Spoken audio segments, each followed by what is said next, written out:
অনেক সময় দেখবেন আমাদের পায়ের তলা ভীষণ চুলকাতে থাকে, বিরক্ত লাগে, অসহ্য চুলকানি। তখন ভেবে পাই না কেন এমন হচ্ছে। তাহলে আজকের ভিডিওটি আপনার জন্য, কারণ আজ জানবো পায়ের তলার চুলকানির গোপন কারণগুলো এবং সমাধান। তো যা যাক বিস্তারিত। কম বেশি আমাদের পা কোনো না কোনো সময় চুলকাতে থাকে।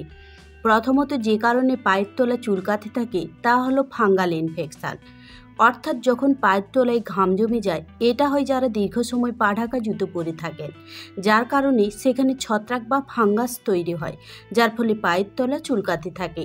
দ্বিতীয়ত শুষ্ক ত্বক বা ড্রাই স্কিন। অনেক সময় দেখবেন জল কম খেলে জলশূন্যতা তৈরি হয়, যার কারণে স্কিন শুকিয়ে যায় এবং ফেটে যায়, তার ফলে চুলকানি শুরু হয়। তৃতীয়ত অ্যালার্জি। অনেকের দেখবেন অ্যালার্জির সমস্যা রয়েছে, কোনো কেমিক্যাল জিনিসের সংস্পর্শে এলেই চুলকাতে থাকে, এমনকি ফুলে যায় এবং তাই নতুন জুতো কিংবা মোজা ব্যবহার করলে তৎক্ষণাৎ রিয়াকশান শুরু হয়। এছাড়াও অনেক সময় অতিরিক্ত সাবান ব্যবহার করলেও পায়ের তলায় চুলকানি হতে থাকে।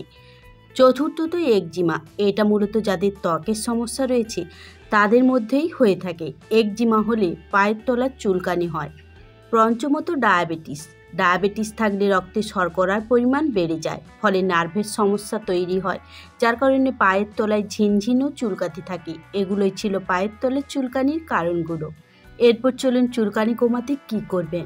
যদি ডায়াবেটিস থাকে তবে তা নিয়ন্ত্রণে রাখুন, পর্যাপ্ত জল পান করুন, স্কিন ড্রাই থাকলে ময়েশ্চারাইজার ব্যবহার করুন, আর যদি অ্যালার্জি থাকে নিয়মিত জুতা ও মোজা পরিষ্কার রাখুন এবং জুতা খোলার পর পা ভালো করে ধুয়ে শুকিয়ে নিন।